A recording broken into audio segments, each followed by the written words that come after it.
পরমপিতা পরমাত্মা পূর্ণব্রহ্ম সম্পূর্ণ জগতের রচনাকর্তা কবির দেব কবির সাহেবের অশেষ কৃপায় আপনারা সকল পুণ্য আত্মারা সৎসঙ্গ শোনার জন্য উপস্থিত হয়েছেন। এই কলিযুগের মধ্যে সব থেকে দুর্লভ হল সৎসঙ্গ প্রাপ্ত হওয়াটা। আপনাদের সবার উপরে ওই পরমাত্মাই বিশেষ দয়া করেছেন। আপনারা এত পুণ্য আত্মা যে আপনাদের সৎসঙ্গ উপলব্ধি হল। সৎসঙ্গের অর্থ হল সত্য, তত্ত্বজ্ঞান, সত্য জ্ঞান, আধ্যাত্মিক জ্ঞানের বিষয়ে যেখানে প্রচার হয় তাকে সৎসঙ্গ বলা হয়।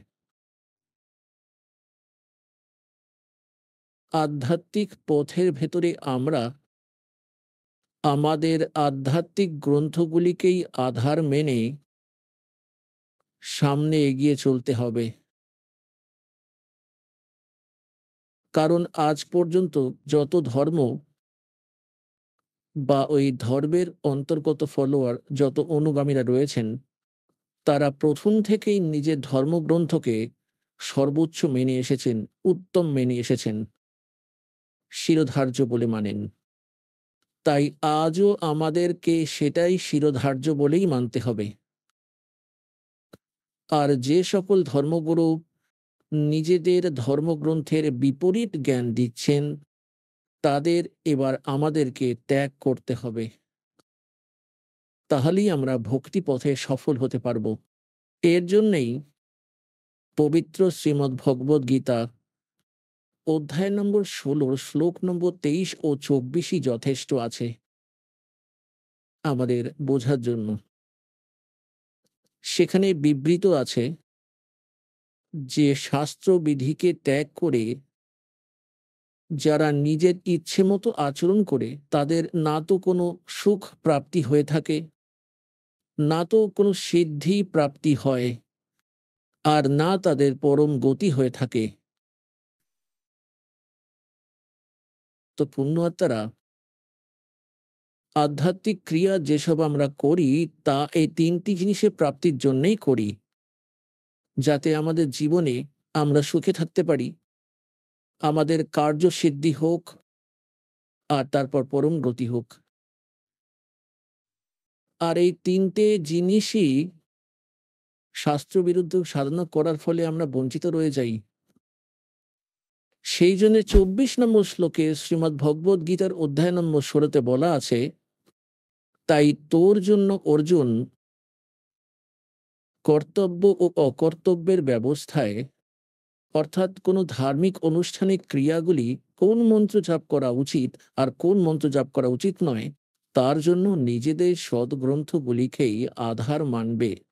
তাই পুণ্যাত্মারা, আজকের যে সমাগম আরম্ভ হয়েছে, যা ৫ দিন পর্যন্ত এই সৎসঙ্গ চলবে, এটা কি উপলক্ষে হচ্ছে আজ সবার প্রথমে আপনাদের একটু জানিয়ে দিই, তারপর পরমাত্মার মহিমা সাথে আপনাদের পরিচয় করাবো। এই যে সৎসঙ্গটি আরম্ভ হয়েছে, এটি কি উপলক্ষে হয়েছে? আত্মা পরমাত্মার খোঁজ যুগ যুগ ধরে করে চলেছে, হাজার কোটি বছর ধরে করে আসছে। আর আমরা আমাদের সদ্গ্রন্থেও পড়ে এসেছি যে যারা সৎ সাধনা করে, মর্যাদার মধ্যে থেকে সৎ ভক্তি করে, তারা এমন এক স্থানে চলে যায়, সেখান থেকে কখনোই ফিরে আসা আর এই সংসারে সম্ভব হয় না। প্রমাণের জন্য শ্রীমদ্ ভগবদ্ গীতার অধ্যায় নম্বর ১৫ শ্লোক নম্বর ১ থেকে ৪ পর্যন্ত প্রমাণ আছে যে তত্ত্বদর্শী সন্তে প্রাপ্তির পরে, এবং তত্ত্বদর্শী সন্ত কিভাবে হবেন সেটা এতে প্রমাণ করা আছে যে উল্টো ঝুলে থাকা সংসাররূপী বৃক্ষের সকল বিভাগের বিষয়ে যিনি জানেন, বিস্তারিতভাবে জানেন, তিনি হলেন তত্ত্বদর্শী সন্ত। তত্ত্বদর্শী সন্ত ৪র্থ অধ্যায় ৩৪ নম্বর শ্লোকে বলা হয়েছে যে, হে অর্জুন, তুই তত্ত্বদর্শী সন্তের কাছে সেই তত্ত্বজ্ঞান প্রাপ্ত কর। তো এখানে ১৫ নম্বর অধ্যায় ৪র্থ শ্লোকে বলা আছে যে তত্ত্বজ্ঞানের প্রাপ্তির পর সেই তত্ত্বজ্ঞান দ্বারা এই অজ্ঞানতাকে কেটে দিয়ে, অর্থাৎ অজ্ঞানতাকে সরিয়ে দিয়ে তারপর পরমেশ্বরের ওই পরম পদের খোঁজ করা উচিত, যেখানে যাওয়ার পর সাধক আর কখনোই এই সংসারে ফিরে আসেন না। আর যে পরমেশ্বর এই সংসাররূপী বৃক্ষটি রচনা করেছেন, অর্থাৎ সম্পূর্ণ ব্রহ্মাণ্ডের রচনা করেছেন, শুধুমাত্র তারই ভক্তি করো। গীতার জ্ঞানদাতা যে শ্রীকৃষ্ণের ভেতরে প্রবেশ করে কথা বলছেন, সে হলো ব্রহ্ম খরপুরুষ। সে নিজের বিষয়ে বলছে, মানে সে নিজের বিষয়ে বলছে যে, হে অর্জুন, তোমার এবং আমার অনেকবার জন্ম হয়েছে, তুমি জানো না, কিন্তু আমি জানি। আমার কর্ম এবং জন্ম হলো অলৌকিক, হলো দিব্য। প্রমাণের জন্য শ্রীমদ্ ভগবত গীতার অধ্যায় নম্বর 2 শ্লোক 12, অধ্যায় নম্বর 4 শ্লোক 5 এবং 9, অধ্যায় নম্বর 10 শ্লোক 2-এ এই গীতা জ্ঞানদাতা স্বয়ং বলেছেন যে আমারও জন্ম মৃত্যু হয়ে থাকে, আর আমার উপাসক যারা, তাদেরও জন্ম মৃত্যু হয়, আর তোমাদেরও হয়ে থাকে। এখনো পর্যন্ত যারা আমাদের ধর্মগুরু, তারা আমাদের শ্রীকৃষ্ণের পূজার বিধান বলে দিতেন। তাহলে যদি আমরা এটা মেনেও চলি যে শ্রীমদ্ ভগবদ গীতার জ্ঞান শ্রীকৃষ্ণজি নিজেই বলেছেন, কিন্তু সত্যিটা তো দাস আপনাদেরকে বলেই দিয়েছে যে শ্রীকৃষ্ণের ভিতরে এই খরপুরুষ, অর্থাৎ কাল জ্যোতিস্বরূপী নিরঞ্জন, যাকে যোগীরা ব্রহ্ম বলে থাকেন, ঋষিরা যাকে ব্রহ্ম বলে থাকেন, তিনিই বলছেন। আর তিনিই এই 21 ব্রহ্মাণ্ডের স্বামী। আর শ্রীকৃষ্ণ শ্রী বিষ্ণুর অবতার ছিলেন। শ্রী বিষ্ণুই বলো বা শ্রীকৃষ্ণই বলো, তিনি শুধুমাত্র একটি ব্রহ্মাণ্ডের 3 লোকের উপরে, পৃথিবী লোক, স্বর্গলোক এবং পাতাল লোক, এই 3 লোকের উপরে শুধুমাত্র একটি বিভাগের প্রভু আছেন, স্বামী আছেন। শ্রী বিষ্ণু শতগুণ বিভাগের, অর্থাৎ শ্রীকৃষ্ণ বলো, শ্রী বিষ্ণু বলো। আর ব্রহ্মাজি রজগুণ বিভাগের মন্ত্রী মনে করো, সাহেব মনে করো, মালিক মনে করো, ক্ষুধা মনে করো। আর শ্রী শঙ্করজি যিনি আছেন, তিনি তমগুণ বিভাগের স্বামী ভাবো, প্রভু ভাবো। এনারা কেবল এতটারই মালিক। গীতার জ্ঞানদাতা বলে যাকে আপনারা বুঝতেন, সেটাকেই ভেবেই চলুন। এখন তাকেই মেনে চলা যাক। তিনিও বলছেন যে আমার জন্ম মৃত্যু হয়ে থাকে। আর তিনি কোনো অন্য পরমেশ্বর, যার স্মরণে গেলে 18 নম্বর অধ্যায় 62 নম্বর শ্লোকে বলছেন, হে অর্জুন, তুই সর্বভাবে ওই পরমেশ্বরের স্মরণে যা, ওনার কৃপাতে এটি পরম শান্তি ও আর সনাতন পরম ধর্মকে প্রাপ্ত করতে পারবি। তাই এখানে আমাদের এটা বুঝতে হবে যে এই পরমাত্মা কে আছে, যার বিষয়ে গীতা জ্ঞানদাতাও প্রমাণ দিচ্ছেন যে ওনার স্মরণে যা, তাতে এই স্থান পাবে, যেখানে যাওয়ার পর এই সংসারে আর কখনোই কোনোদিনই ফিরে আসতে হবে না। সেটা হলো শাশ্বত স্থান। তাহলে এখন আমাদের যে প্রসঙ্গ চলছে যে এই আত্মা পরমাত্মাকে যুগ যুগ ধরে খুঁজে বেড়াচ্ছে।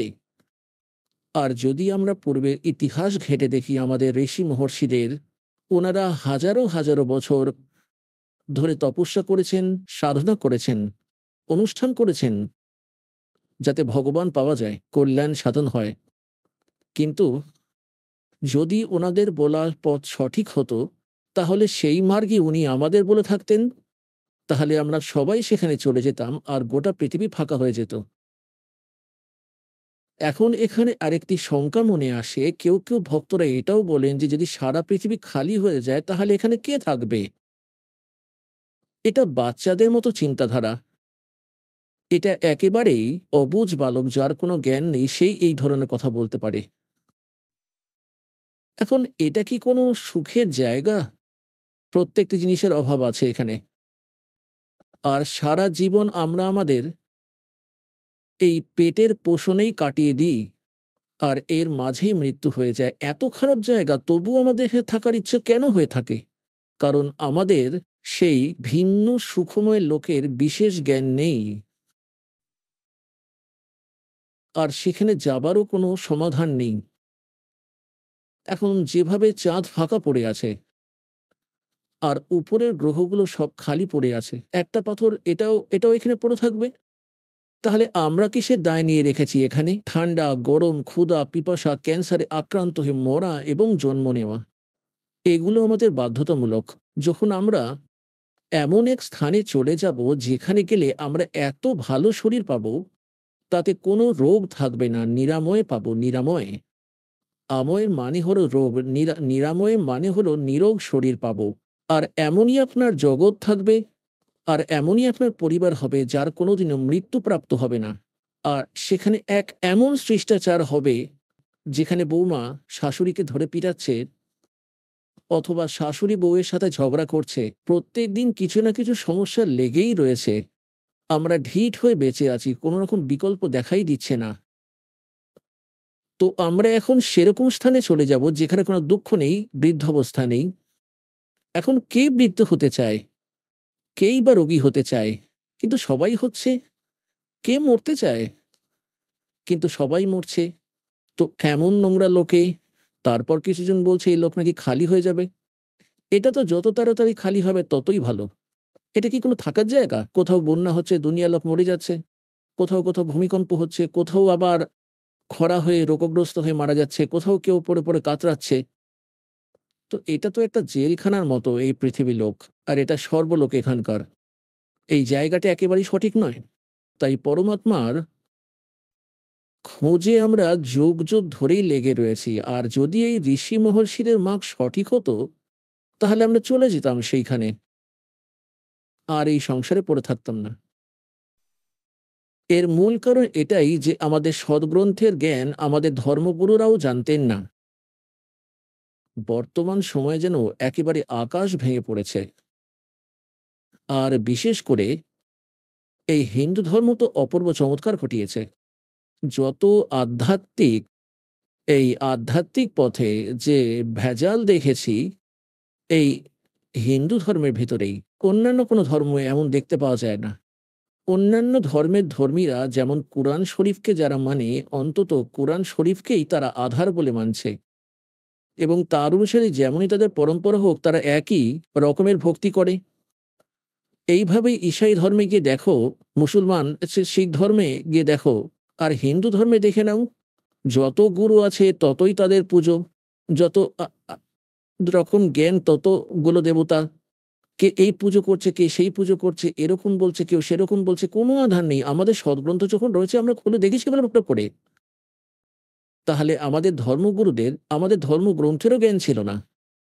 যার ফলে আমাদের এই অমূল্য রত্ন, যে অমূল্য ভাণ্ডার আমাদের, যেটা আমাদের ঘরেই লুকিয়ে রাখা ছিল, আমাদের ধর্মগুরুরা তা আমাদেরকে একেবারেই বলে দিতে পারেননি। যার কারণেই আমরা গরিবের চেয়ে আরো গরিব হয়ে যেতে লাগলাম। আমরা আধ্যাত্মিকতার দিকে গরিব হয়ে গেলাম, নির্ধন হয়ে গেলাম। কবির সাহেব বলেন যে তবির সুরদগ নির্ধন और धनवंता ना कोई धनवंता सो जानिए जिस पर রাম নাম ধন। তো আমাদের কাছে রাম রাম নামের ধন আর রইল না, যার কারণে আমরা ভিখারি হয়ে গেলাম।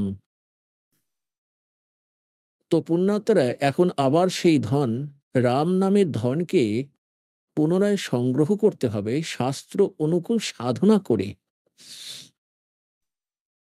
এখন আজকের যে সমাগম আরম্ভ হয়েছে তার উপলক্ষ হলো যে জ্যৈষ্ঠ মাসের পূর্ণিমায় ওই পরমক্ষর ব্রহ্ম, যিনি আমাদের পিতা আছেন, যিনি আমাদের সমব্যথী আছেন, যিনি আমাদের দুঃখে দুঃখী হয়ে থাকেন, যিনি আমাদের সুখী করবার জন্য আর সতলোক সেই স্থান যা আমরা ছেড়ে এসেছি, যেখানে আমরা সুখী থাকতাম, সেখানের খবর দেওয়ার জন্য, জানানোর জন্য, সেখানের সংবাদ দেওয়ার জন্য স্বয়ং পরমাত্মা নিজে এসেছিলেন। আর এটা আমাদের সদগ্রন্থ একথা প্রমাণিত করছে। ঋগ্বেদ মণ্ডল নম্বর ৯, সূক্ত নম্বর ৮৬ আর মন্ত্র নম্বর ২৬ এবং ২৭। ঋগ্বেদ মণ্ডল নম্বর ৯, সূক্ত ৮২ মন্ত্র নম্বর ১, ২, ৩। ঋগ্বেদ মণ্ডল নম্বর ৯, সূক্ত ২০ নম্বর ১-এ। ঋগ্বেদ মণ্ডল নম্বর ৯, সূক্ত ৯৪ 94 মন্ত্র ১-এ। ঋগ্বেদ মণ্ডল নম্বর ৯, সূক্ত ৯৫ মন্ত্র ২-এ। ঋগ্বেদ মণ্ডল নম্বর 9 সূক্ত 96, 96 মন্ত্র 16 থেকে 20 পর্যন্ত। ঋগ্বেদ মণ্ডল নম্বর 9 সূক্ত 54 মন্ত্র 3, ঋগ্বেদ মণ্ডল নম্বর 9 সূক্ত 1 মন্ত্র 8 এবং 9। আরও অনেক স্থানেতে 4টি বেদের মধ্যে এটাই প্রমাণ দেওয়া আছে যে ওই পরমাত্মা যিনি সর্বশক্তিমান আছে, যিনি সর্ব উৎপাদক প্রভু, সবার উৎপত্তিকর্তা, সেই পরমাত্মা উপরে বাস করেন ধূলোকে 3য় স্তরে। ধূলোক মানে তেজময় লোক, যেটি স্বপ্রকাশিত পৃথিবী মানে শতলোক। সেই পৃথিবীতে ওই পরমাত্মা একটা গম্বুজের ভিতরে রাজার মতো মাথায় মুকুট আছে, উপরে শ্বেত ছত্র রয়েছে দাতার, আর সিংহাসন অর্থাৎ আসনের ওপর বিরাজমান আছেন।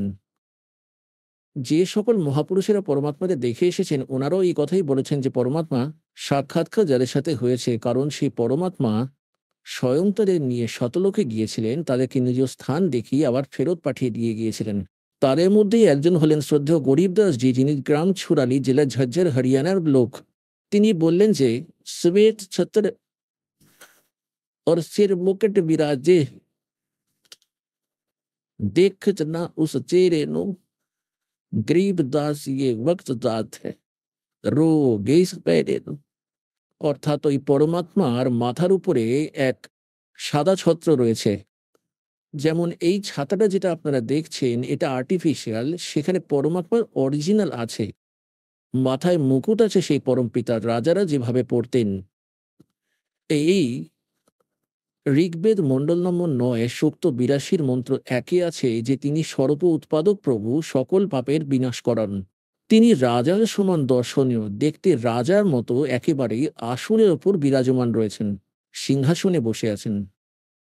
সেখান থেকে গমন করে আসেন, পূর্ণ আত্মাদের সঙ্গে দেখা করেন যারা দৃঢ় ভক্ত হয়। এই সকল বেদ মন্ত্রের নিষ্কর্ষ হলো যে পরমাত্মা উপরে বসে আছেন নর আকার ও মনুষ্য সদৃশ্য। যে সকল মহাপুরুষেরা পরমাত্মাকে দেখেছেন তারা বলেছেন, हमरे ही हुनियार है हमरा सृजनहार, আমাদের সৃজনহার, আমাদের ভগবান, আমাদের উৎপত্তিকর্তা, আমাদের মতোই চেহারা ওনার, আমাদের মতোই দেখতে, হুনিয়ার, আমাদের মতোই স্বরূপযুক্ত।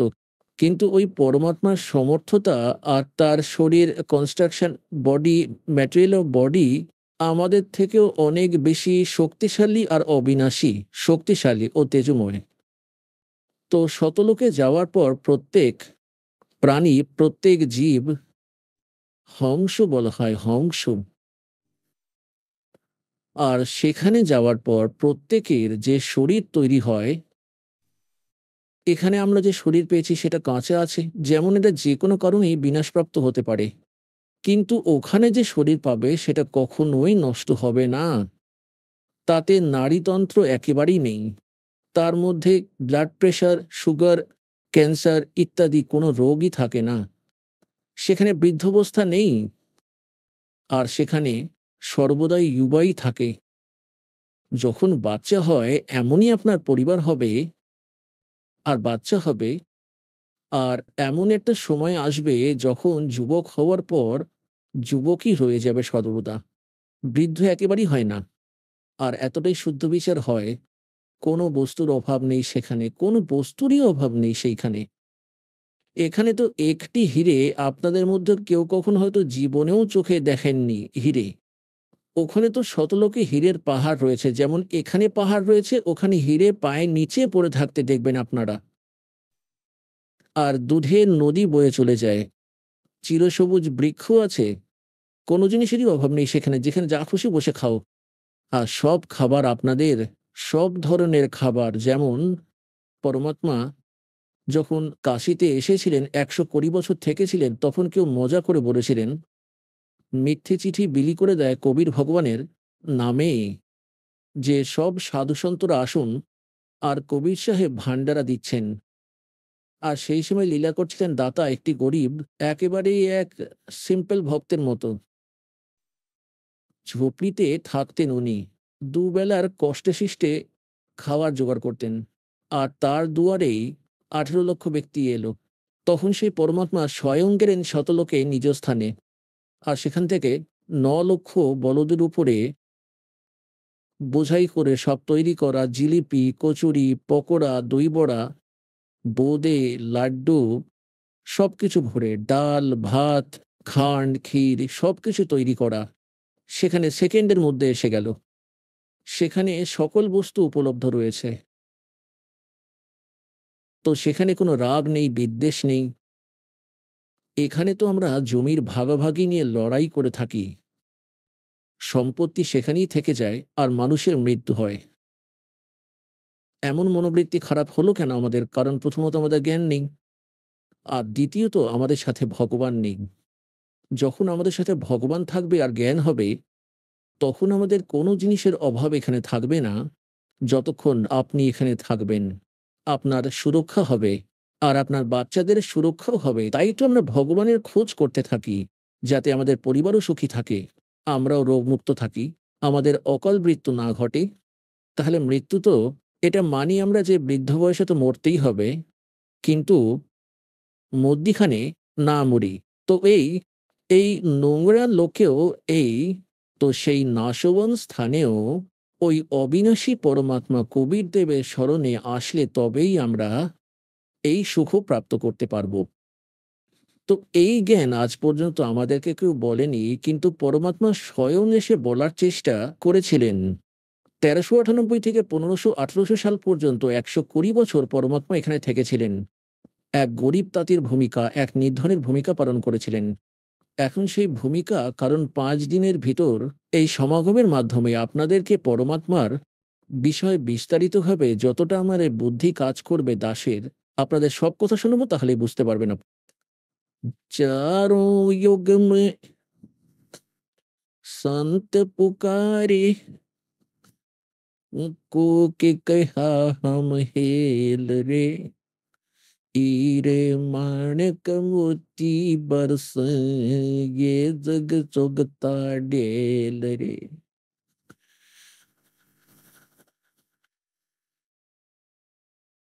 এই সমাগম সেই শুভ দিনের উপলক্ষে পালন করা হচ্ছে। সেই পরমাত্মা আমাদের পিতা। আমরা সন্তানদের ভুলকে ক্ষমা করে যা আমরা শতলোকে করেছিলাম।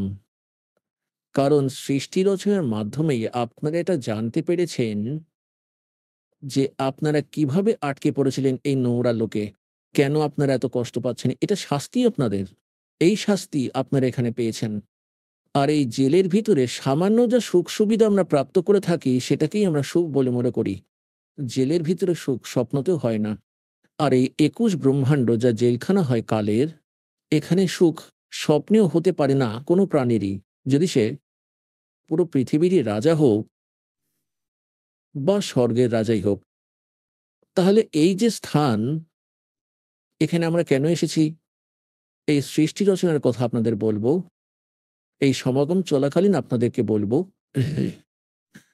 তো সেই ভুলকে ক্ষমা করে পরমাত্মা আমাদের বালক মনে করে এখানে আসেন আমাদেরকে নিজের স্থান বলে দিতে, তাকে পাওয়ার জন্য অর্থাৎ সতলোকে যাবার বিধি বলে দেওয়ার জন্য তিনি স্বয়ং এসেছিলেন। তো সেই পরমাত্মা যেমন, সেই পরমাত্মার বিষয়ে যেমন আপনারা এক্ষুনি প্রমাণ শুনলেন যে ৪ বেদে সেখানে স্পষ্ট করা আছে যে সেই পরমাত্মা উপরে থাকেন। সেখানে রাজার সমান ওভারঅল কন্ট্রোলার এর রূপে সিংহাসনে বিরাজমান রয়েছেন এবং সেই পরমাত্মা শক্তি, পাওয়ার অফ গড, সেই পরমাত্মা শক্তি সর্বব্যাপী আছে। সেই পরমাত্মা এক দেশীয়, এক স্থানে থাকে। যেভাবে সূর্য এক দেশীয় আর তার যে শক্তি আছে তা নিরাকার রূপে প্রত্যেককে প্রভাবিত করছে, তাপই হলো তার শক্তি। আপনারা যদি ছায়াতেও বসে থাকেন তবুও সেই তাপ আপনার নিশ্চয়ই অনুভব করবেন। এইভাবে পরমাত্মার যা শক্তি প্রত্যেক কোণায় কোণায় বিদ্যমান রয়েছেন, পরমাত্মা একটি স্থানেই রয়েছেন, নর আকারে রয়েছেন। আর সেখান থেকে গমন করে আসেন এই স্থানে, তার উদ্দেশ্য কি এখানে আসার? আর বেদের মধ্যেও অনেকবার আপনাদেরকে প্রমাণ করে দেখিয়েছি, আর পরবর্তীতেও বলবো যে সেই পরমাত্মা যথার্থ পদ বলে দেওয়ার জন্যই এখানে এসে থাকেন। আমাদের যদি কোনো বস্তুর আবশ্যকতা হয়, তাহলে মোক্ষ পথ হলো সেটা। মোক্ষ মানে এখানে এই বন্ধন থেকে মুক্ত হওয়া, যে কর্মবন্ধনে আমরা বাধা পড়েছি। আর কর্মবন্ধন থেকে যিনি মুক্ত করে থাকেন তাকে বন্দি ছোর বলা হয়। আর কর্মের বাঁধনকে শুধুমাত্র সেই বন্দি ছোর পরমেশ্বর সত্যপুরুষ কবির সাহেবই মুক্ত করতে পারেন। মাসা গটে নাতিল বতে বিদনা লিখে তো লেখ, সচ্চা সতগুরু মেট কর উপর মানে বেখ। তো এখন যখন পরমাত্মা এইখানে আসেন, আমরা সেই পরমাত্মাকে চিনতে পারি না। কেন চিনতে পারি না? কারণ আমরা ডেফিনেশন অফ গড ভুল শুনে এসেছি। পরমাত্মার যে সংজ্ঞা তা এতদিনে আমরা ভুল শুনে এসেছি, যার ফলে আমরা পরমাত্মাকে একেবারে অন্যরকম দৃষ্টিকোণ দিয়ে বিবেচনা করে থাকি, আর এই ধারণাগুলি আমাদের মনের মধ্যে গেঁথে যায়।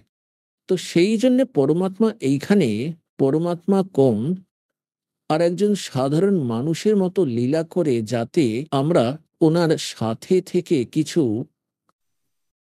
জ্ঞান ফলো করে থাকতে পারি। তো সেই জন্য পরমাত্মা স্বয়ং নিজে এসে জ্ঞান দিয়ে থাকেন এখানে। পরমাত্মা ওপরই বাস করেন, সেখান থেকে গমন করে আসেন, শ্রেষ্ঠ আত্মাদের সঙ্গে দেখা করেন, তাদেরকে নিজের শতলোকে নিয়ে গিয়ে আবার পৃথিবীতে ফেরত পাঠিয়ে দেন, নিজে সাক্ষী বানিয়ে ছেড়ে রেখে যান। এখন সেই সাক্ষীরা, সেই যারা সাক্ষী হয়েছিলেন পরমাত্মা ভগবান, তারাই পেয়েছেন। ওনারা তার সাথে আমাদের পবিত্র সদ্গ্রন্থে দুজনে একসঙ্গে মিলে প্রমাণ করে দিল যে যে পরমাত্মা কেমন, কোথায় থাকেন, তার নাম কি, তাকে পাওয়ার বিধি প্রক্রিয়া কি আছে, যার দ্বারা পরমাত্মাকে প্রাপ্ত করতে পারবো। আর যা সদ্গ্রন্থে লেখা আছে, যারা পরমাত্মাকে প্রাপ্ত করেছেন সেই মহাপুরুষদের নিজ অনুভবের যে ওনার নিজের অমলবাণী রয়েছে, এফিডেভিট আছে, সেই দুটি মিলে যায়, তাহলে আপনাদের আর সংশয় থাকবে না। তাহলে সংশয় থাকবে না আমরা যেটা করছি যে ভুল না ঠিক আছে, তাহলেই বিশ্বাস হয়ে যাবে। এই জন্যে সেই পরমাত্মা বলেছেন যে সেই পরমাত্মা 4 যুগেই এসে থাকেন। তিনি স্বয়ং এসে এখানে নিজে জ্ঞান দিয়ে থাকেন। অথর্ববেদ কাণ্ড নম্বর 4 অনুবাদ নম্বর 1 মন্ত্র 1 থেকে 7 পর্যন্ত এই সমগ্র সৃষ্টি রচনা কোড ওয়ার্ডে দেওয়া আছে যে সেই পরমাত্মা হলেন কবির সাহেব, কবির দেব, আর তিনি সকল ব্রহ্মের পরব্রহ্মের আর সকল ব্রহ্মাণ্ডের রচয়িতা, রচনহারও, এবং তিনি নিজের দ্বারা রচিত সৃষ্টির বিষয়ে একমাত্র তিনিই স্বয়ং সঠিকভাবে বলে থাকেন। অন্যেরা তো নিজের বিচার বুদ্ধি অনুযায়ী বলে থাকে। দেবী পুরাণে নিজের বিচারধারা তুলে ধরেছে। এমনটা শুনতে পাওয়া যায় যে জ্ঞান এবং অজ্ঞানের ভিত্তিতেই আমি বলছি যে যেখানে জ্ঞান রয়েছে সেখানে অজ্ঞান কোথায় থাকলো? এখন অল্প হালুয়াতে অল্প পরিমাণে বালি ঢেলে দেওয়া হয়, তাহলে তার স্বাদটাই একেবারে বিশ্রী হয়ে যাবে। এই প্রকারে সে পরমাত্মা স্বয়ং আসেন। আর কি বলে থাকেন? चारों युग में संत पुकारे, उसको के कहा हम हेल रे, हीरे माणिक मोती बरसे, ये जग चुगता ढेल रे। পরমাত্মা বলেন, আমি 4 যুগেই এসেছি, আর 4 যুগে এসে প্রিয় আত্মাদের সাথে সাক্ষাৎকার করি, যাদের সন্ত বলা হয়। আর আমরা আওয়াজ লাগিয়ে লাগিয়ে কুক কাহা হাম হেল রে, কুক মানে উচ্চ স্বরে গর্জে চেঁচিয়ে বলেছে, আওয়াজ লাগিয়ে লাগিয়ে বলেছে যে যে সাধনা তুমি করছো সেগুলো ভুল আছে, এই পুজো আর্চা ভুল, তোমরা এই সাধনা করো।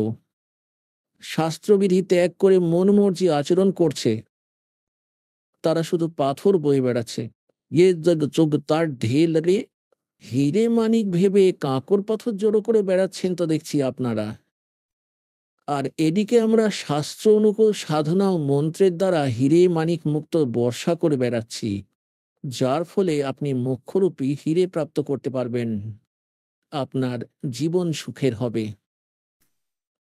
আমরা জ্ঞান কিন্হে না শুনিয়া पर भी लेन जात है दुनिया। আমার বলা জ্ঞান কেউ শুনল না, কেউ শুনতে পেল না। আর সেখানেও নিতে চলে যায়। যেমন আপনারা দেখতে পাচ্ছেন কেদারনাথের উপরে মেঘ ফেটে গিয়ে কত ভয়ঙ্কর বন্যা এসে গেল। সব লণ্ডভণ্ড হয়ে গেল। প্রচুর ক্ষতি হয়ে গেল। প্রচুর ভক্তরা মারা গেলেন। সেই অমরনাথের উপরে সবাই যায়। মনে হয় না এমন কোনো বছর গেছে যেখানে ১০০, ২০০, ১০০০, ১৫০০ দর্শনার্থীরা মারা যায়নি। তাহলে পুণ্য আত্মারা এই আত্মা ভগবানকে ছাড়া থাকতে পারে না। এটাই এর স্বভাব। আত্মার আবশ্যকতা হয় ভগবানের যেদিন থেকে সে তার থেকে দূরে হয়েছে। সেই দিন থেকে তার আর সেই সুখ প্রাপ্তি হচ্ছে না, যেটা যেটা সে ছেড়ে চলে এসেছে। তো এখানে পরমাত্মা বলছে যে আমরা জ্ঞান কিনে না শুনিয়া আর ওয়ান্দা কে খান জাত হ্যাঁ দুনিয়া। তাও তো তারা পুণ্য স্নান করতে যায় গঙ্গা ও পুকুরে। আছে কোথাও গীতা বা বেদে এটা প্রমাণ যে এই সাধনা মোক্ষপ্রাপ্তি হবে? তাহলে এটা কোথা থেকে পেল? এটা তো শাস্ত্রের বিরুদ্ধে সাধনা। লোক বেদ বানিয়ে রেখেছে অজ্ঞানী সন্ত ঋষি আচার্যরা। এখন পরমাত্মা বলছেন যে सतयुग में सत सुकृत कह टेरा त्रेता नाम मुनींदर मेरा द्वापर में करुणा में कहाया और कलियुग नाम कबीर दराया। चारों युग में संत पुकारे और कूक कहा हम हे लरे हीरे माणिक मोती बरसे ये जग जुगता डेल रे। পুণ্যাত্মারা কোনো কোনো মহাপুরুষের ইতিহাসে আপনি দেখতে পাবেন না যিনি ৪ যুগের মধ্যেই এসেছিলেন। আর যিনি ৪ যুগের আগেরও কথার যিনি বর্ণনা করেছেন এবং সৃষ্টি রচনার বিষয়েও যিনি বলেছিলেন, তো তিনি হলেন পরমাত্মা। যিনি নিজের দ্বারা রচিত সৃষ্টির বিষয়ে ঠিক ঠিক বলেছেন। কি বলেছেন? পরমাত্মা এই বর্তমানে চলা চতুর্যুগের মধ্যে সর্বপ্রথমে সত্যযুগের মধ্যে সুকৃত নামে এখানে আবির্ভূত হয়েছিলেন। আর এই লীলা তিনি এইরকমই করেন। পরমাত্মা সেই পরম অক্ষর ব্রহ্ম, ইনফ্যাক্ট বাস্তবে যদি কোনো ভগবান থেকে থাকেন, পরমাত্মা থেকে থাকেন, তিনি একজনই। পরমাত্মা একজনই, প্রভু অনেকজন। পুণ্যাত্মারা ধীরে ধীরে আপনারা শিশু আছেন। এই আধ্যাত্মিক মার্গে যখন আপনারা পিএইচডি করে ফেলবেন তখন এই কোড ওয়ার্ডগুলোকে বুঝতে পারবেন। এখন তো আমরা সবাইকেই ভগবান বলি, সবাইকেই পরমাত্মা বলে থাকি। কিন্তু সবশেষে আপনারা শুধুমাত্র একজনই পরমাত্মাকে দেখতে পাবেন। যেমন শ্রীমদ্ ভগবদ গীতার অধ্যায় নম্বর ১৫ শ্লোক নম্বর ১৬ আর ১৭-তে ৩ পুরুষের কথা বলা হয়েছে। একজন খরপুরুষ, একজন অক্ষর পুরুষ। খরপুরুষ ইনি হলেন ব্রহ্ম, যার লোকে আমরা রয়েছি। ইনি কাল। ইনি ২১ ব্রহ্মাণ্ডের পুরুষ, ইনি ২১ ব্রহ্মাণ্ডের স্বামী এবং ইনি ২১ ব্রহ্মাণ্ডের মালিক। কেবল ২১ ব্রহ্মাণ্ডের।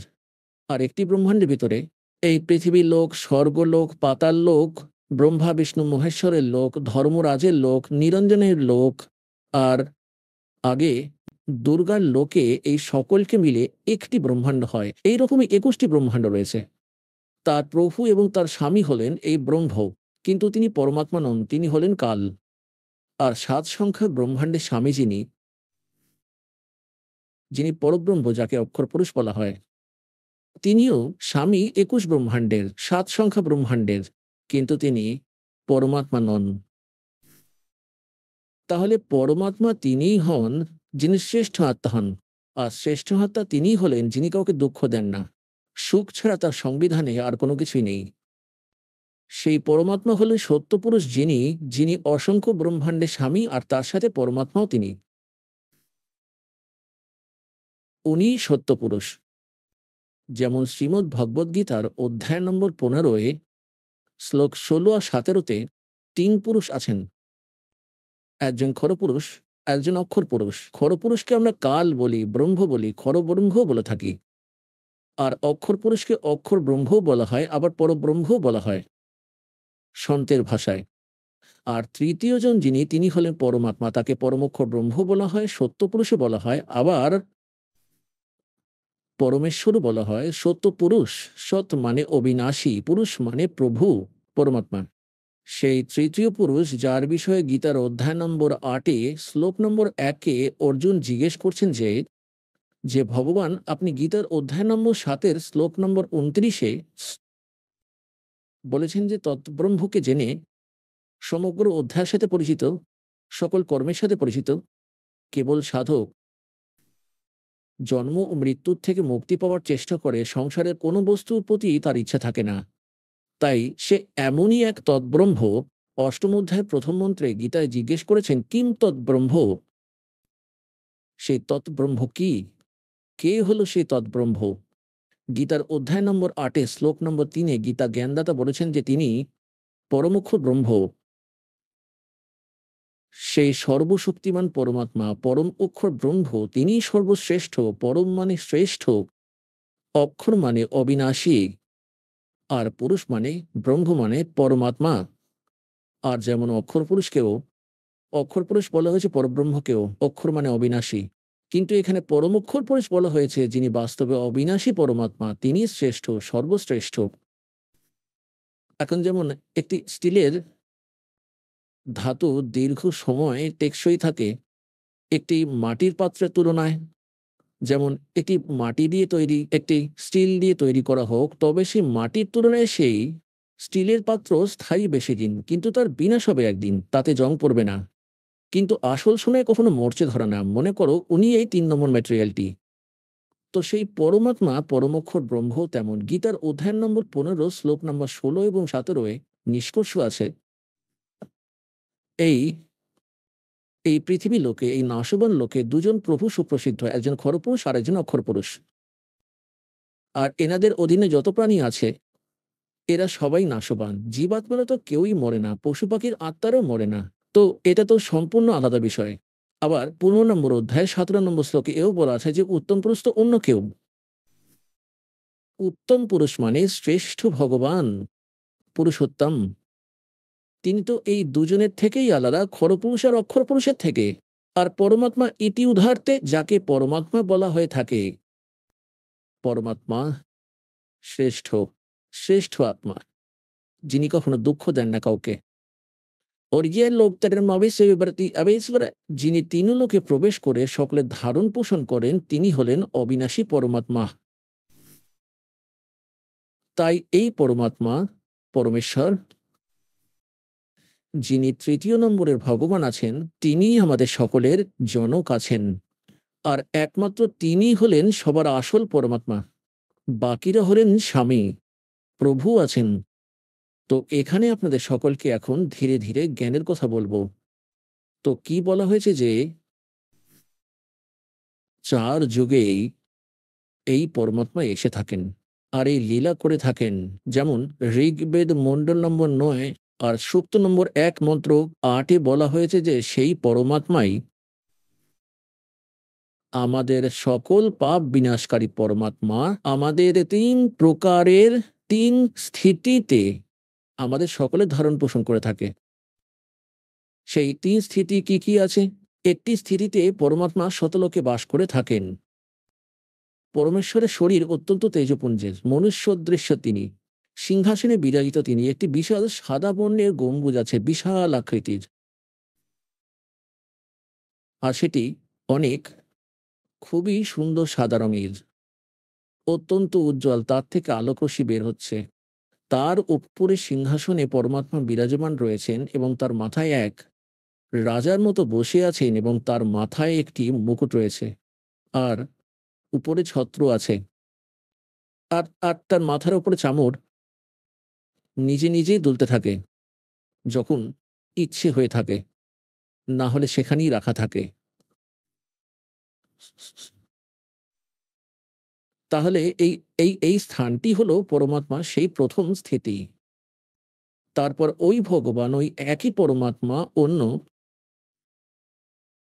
রূপ ধারণ করে নিজের শরীরটিকে সরল করে, কারণ সেখানে যে পরমেশ্বর বসে আছেন, পরমেশ্বর পরম অক্ষর ব্রহ্ম, তার একটি রোমকূপে একটি রোমকূপ বলো বা রোমকূপই বলো, রোম তো বলা হয় চুলকে।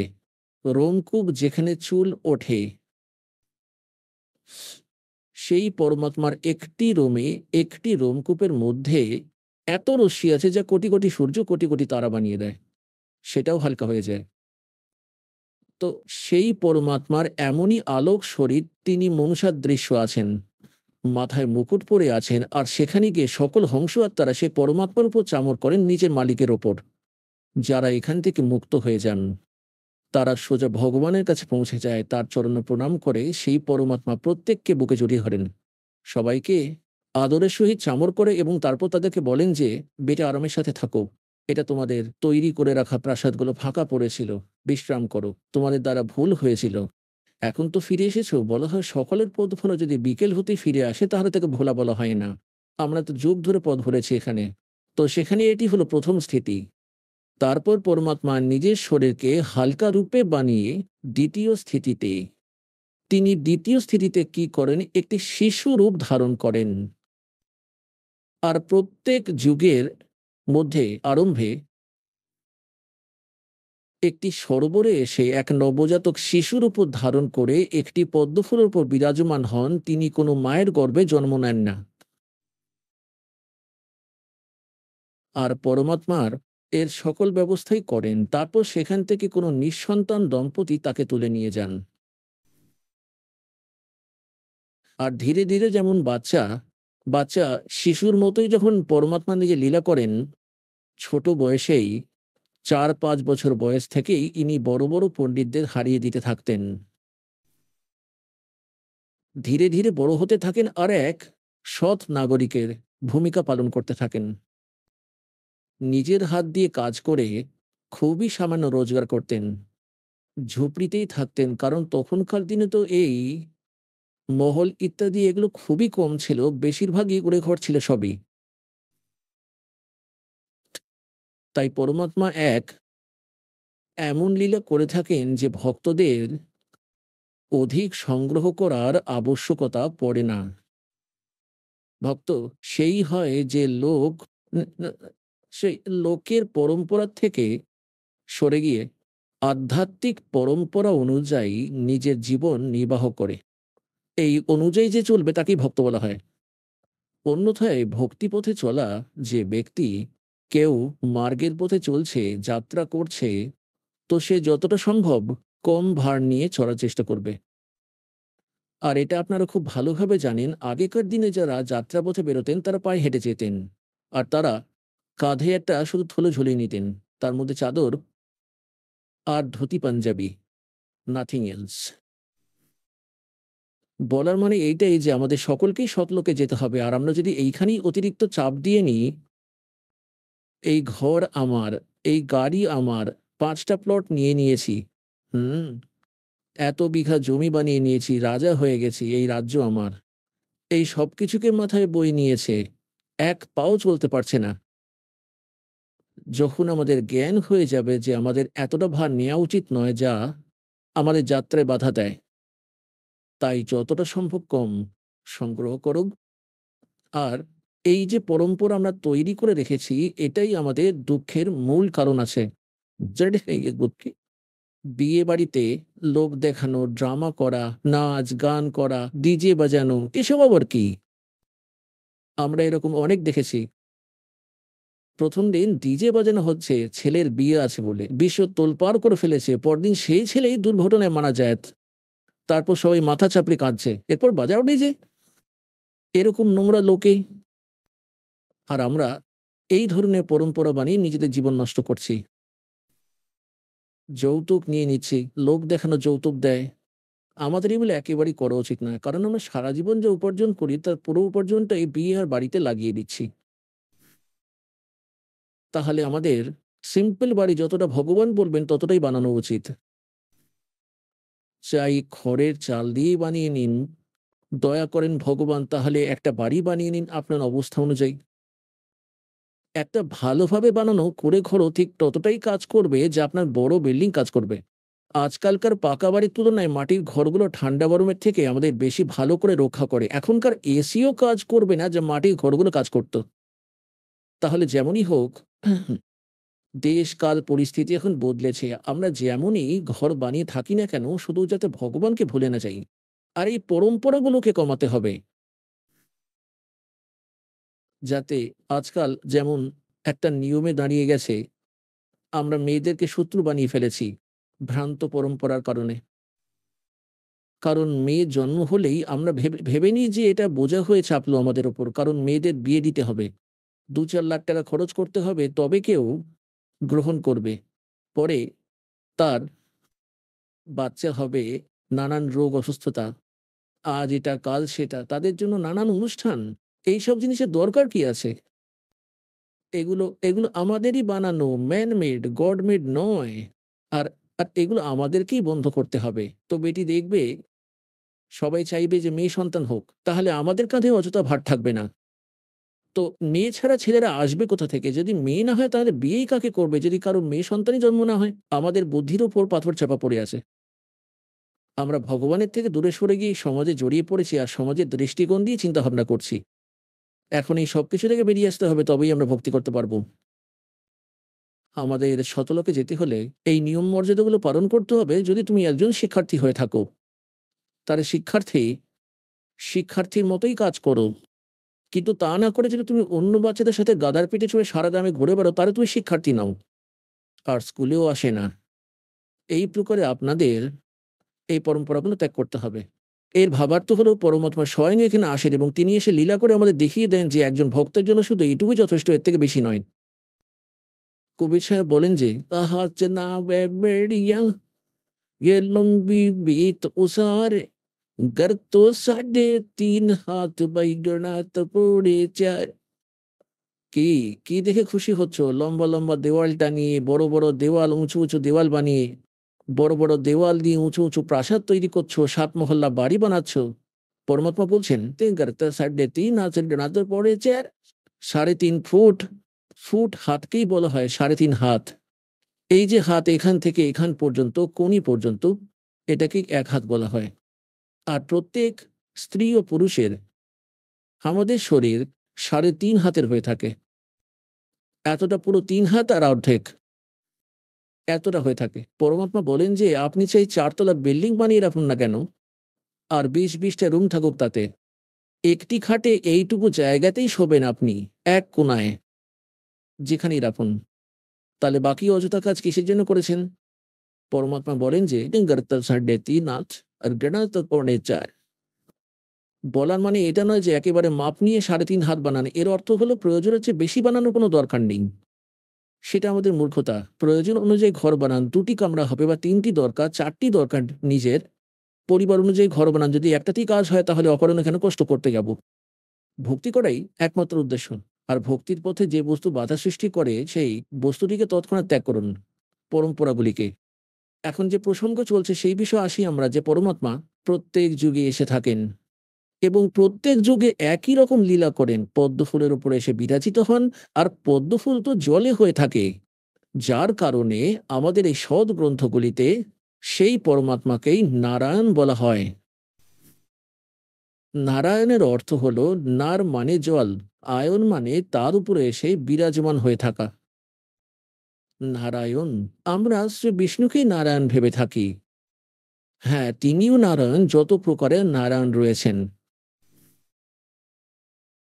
এনারাও যদি শেষ নাগে বিরাজমান হন তারাও নারায়ণ হয়ে গেলেন।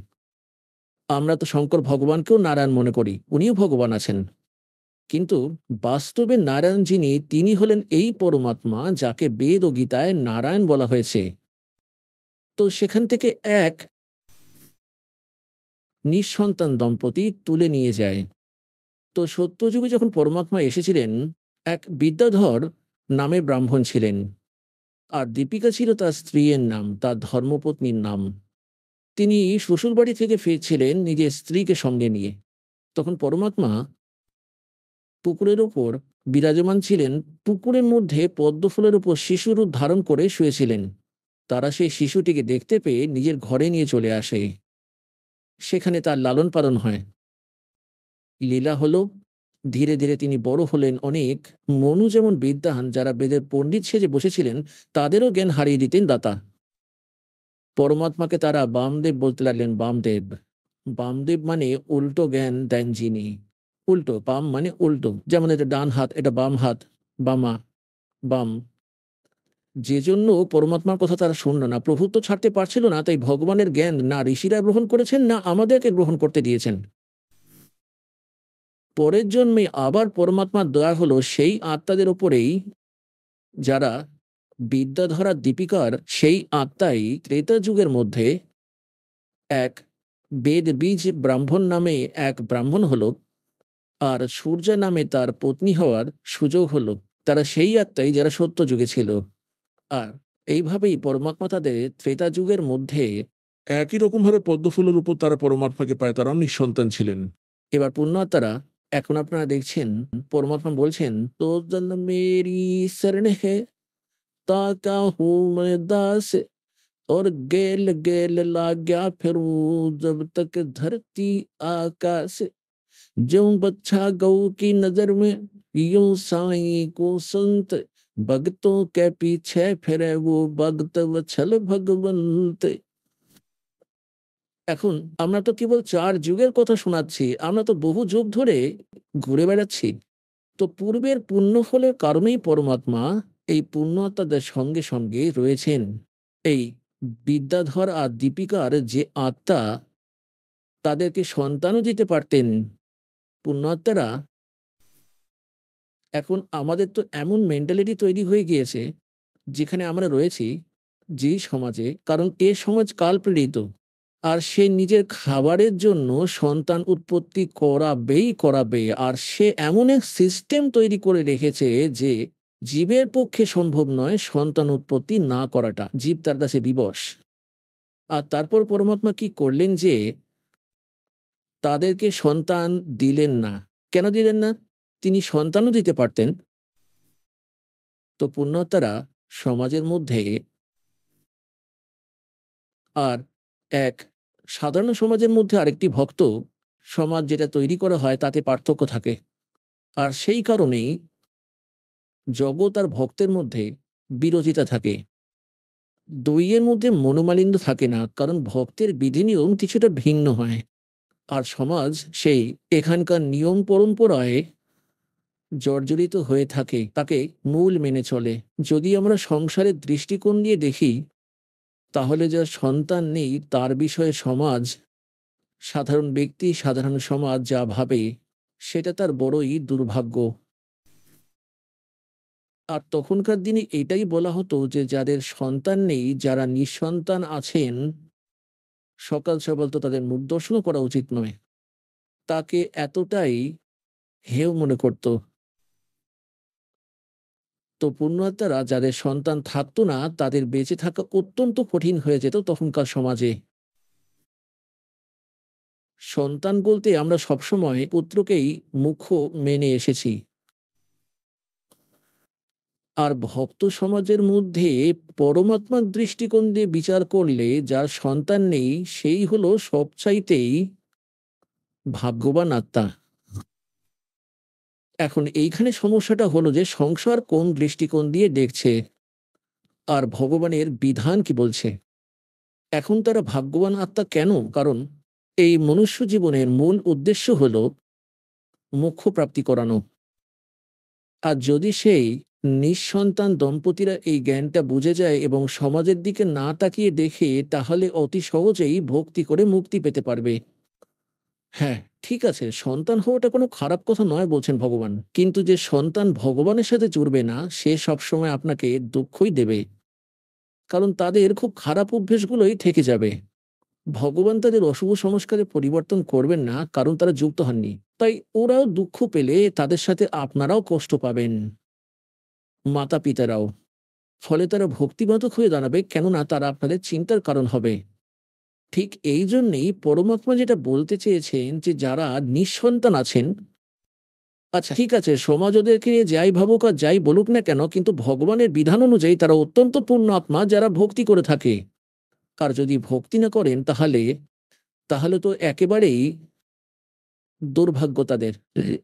সমাজের খোঁটাও তাদের সহ্য করতে হয়। আর ভগবানের থেকেও দূরে থাকছেন, সেটাই তাদের দুর্ভাগ্য। তাই সেই জন্য যেমন এই জন্য যাদের সন্তান নেই তাদের তাদের মুক্তি অনেক সহজে হয়ে যাবে। তারা ভক্তি করুন, নাম জপতে শুরু করুন। এই সংসার থেকে মন সরিয়ে নিন। পরমাত্মার বিধানকেই আধার মনে করে এগিয়ে চলুন। তো সারাদিন ভক্তি করে নিন। এইবারে যে সমস্যাটা আসে সেটা হলো বৃদ্ধ বয়সে কে দেখবে? কিন্তু ভগবান তো আছে সবাইকে দেখার জন্য, তাই না? এখন ছেলে সে আমেরিকাতে আর মা-বাবা এখানে থাকে ভারতবর্ষে। এবার দুজনে কিছু রোগ দেখা দিল। প্রতিবেশীরাই এখানে ওখানে নিয়ে যেত আর ছেলে সেই আমেরিকাতে বসে থাকতো। তাদের মারা যাবার ৩ দিনের পর ছেলে ফিরে এলো। মারা যাওয়ার ৩ দিনের পর ফিরে এলো। তবে নাও এবার এমন ছেলেকে কি করবে? করে ফেলো। নিজের কর্মই সঙ্গ দেবে। ভগবান সাথ দেবে। এক ত্রিলোচন নামের ভক্ত ছিল। সন্তান ছিল না তার। ভক্তি করতেন তিনি। তার স্ত্রী পরলোক গমন করেছিলেন। বৃদ্ধাবস্থায় তিনি একলা হয়ে গিয়েছিলেন। একজন চাকর রেখেছিলেন সেবা করবার জন্য। একদিন সেই সেবক বলতে লাগলো যে, "আমার ঘরে এমন, এমন ঘটনা ঘটেছে যে মহারাজ আমাকে যেতে হবে।" তিনি বললেন, "ঠিক আছে বাবা, তুমি যাও। আমি যেভাবে যতটা পারবো কষ্টে সৃষ্টে নিজের কাজ নিজে করে নেব।" তো সে এই বলে চলে গেল। এদিকে ভক্ত অসুস্থ হয়ে পড়ল। বিছানায় পড়ে গেল। এবার সেবক सीमा से निकला होगा तभी भगवान उस सेवक का रूप बनाकर उस भगत के गिरफ्तार किया। তিনি জিজ্ঞাসা করলেন, "কি হয়েছে বাবা? তুমি ফিরে আসলে কেন?" "মহারাজ আমার মন মানল না আপনাকে ছেড়ে যেতে। আপনার তো বয়স হয়েছে, রোগে আক্রান্ত। কিছুটা অসুস্থও রয়েছেন আপনি। কিছুদিন পরে আমি চলে যাব যখন আপনি সুস্থ হয়ে যাবেন।" তিনি বললেন, "তুমি সত্যিই ধন্য বাবা। তুমি এতটা ভাবলে।" এখন সে ভক্তের মলমূত্র উঠিয়ে, উঠিয়ে বাইরে ফেলে আসতেন ভগবান, সেই সেবকের রূপে। আর ১ মাস ধরে তার সেবা করলেন। তিনি সুস্থ হয়ে উঠলেন। তাকে স্নান পরিষ্কার পরিচ্ছন্ন করিয়ে বসাতেন এবং পরমাত্মার কথা শুনতেন এবং শোনাতেন। এবার তারপর কি হলো? ১ মাসের পর সেই সেবক ফিরে এলো আর এসে নিজের ঝোলাটা খুলল, যা সে সঙ্গে এনেছিল আসার পথে। সেই সময় ভগবান সেখান থেকে বেরিয়ে গেলেন। এবার সে এসে বলতে লাগলো, "মহারাজজি, ঠিক এই জিনিসগুলো আমার মা পাঠিয়েছে। আমার মা এটা বলেছেন, আপনাকে এই বলেছেন। আর মহারাজ আমার একটু সময় বেশিই লেগে গেল। আমাকে মাফ করুন আপনি। আমি ১৫-২০ দিন বলে গিয়েছিলাম কিন্তু ১ মাস হয়ে গেল মহারাজ, আমায় ক্ষমা করবেন আপনি।" এবার সেবকের মুখের দিকে তাকিয়ে রয়েছে ভক্ত। ওর মুখের দিকে চেয়ে বলছে যে, "তুমি কি বলছোটা কি? তুমি এসব কি বলছো? এই ঝুলি কোথা থেকে নিয়ে এলে? এসব জিনিস কোথা থেকে আনলে? এসব কি?" সে বলল যে, "আমি তো আমার বাড়ি থেকে এসেছি।" তিনি তো এবারে কিছুই বুঝতে পারছিলেন না যে কি হচ্ছেটা কি? বৃ বৃদ্ধকে, "আরে তুমি নিজের বাড়ি থেকে এসেছো?" "আগে হ্যাঁ, আমি তো আজকেই এলাম। বাড়ি থেকে এসেছি।" তার সারা শরীর কাঁটা দিয়ে উঠল। উনি কেঁদে উঠলেন। "হে ভগবান! কি পাপী আপনাকে দিয়ে মলমূত্র পরিষ্কার করিয়েছি? আমার মতো নীচের কোথাও উদ্ধার হবে না।" তো সেইজন্য পুণ্যাত্মারা পরমাত্মা বলেন যে তোমার সত্যিকারের সাথী সে ত্বমেব মাতা চ পিতা ত্বমেব বন্ধু চ সখা ত্বমেব বিদ্যা চ দ্রবিণ ত্বমেব সর্ব মম দেবতে। ওনাকে ভুলে গিয়ে পুণ্যের প্রতি আশ্রয়ের আশা রাখি। সেই জন্য আমরা ভগবানের থেকে দূরে চলে যাচ্ছি। তাই গরিবদাসজি সাহেব বলেছেন যে তেরলোচন কে ভয় ভরতিয়া। ভরতিয়া মানে চাকর। এমন ভক্তি করুন যে ভগবান আপনার সাথে থাকবেন। এই প্রকার এখন যেমন যে ভাই বোনেদের, বিশেষ করে পুরুষেরা তো কিছুটা হলেও বোঝে, কিন্তু বোনেদের মন কিছুতেই মানে না যাদের সন্তান হয় না। কারণ তাকে সমাজ কিছুতেই বাঁচতে দেয় না। বাড়িতে যায়, বাড়ির লোক কিছুদিন চুপ থাকে তো কোনো প্রতিবেশী চলে আসবে অন্য কোনো কাজে। আর এসে জিজ্ঞাসা করবে, "আপনার বউয়ের ছেলে-মেয়ে হয়নি?" এখন শাশুড়ি কি আর বলবে? বলে, "না, হয়নি অনেক বছর। হয়ে গেছে বিবাহের। একটা বালক তো অন্তত দরকার ছিল, তাই না? না হলে দেখো আরেকটা বিয়ে করিয়ে দাও।" এখন ওই মেয়েটির জন্য আরো সমস্যা তৈরি করে দিল যে এবার আরেকটা বিয়ে দিয়ে দেবে। তার মানে শাশুড়ি যদি ভুলেও যায় তাহলে এবার অন্য কোনো আত্মীয় এসে বলবে বলার অর্থ হলো এটাই যে যতক্ষণ প্রাণীদের জ্ঞান হবে না ততক্ষণ বেঁচে থাকা দুষ্কর করে দেবে।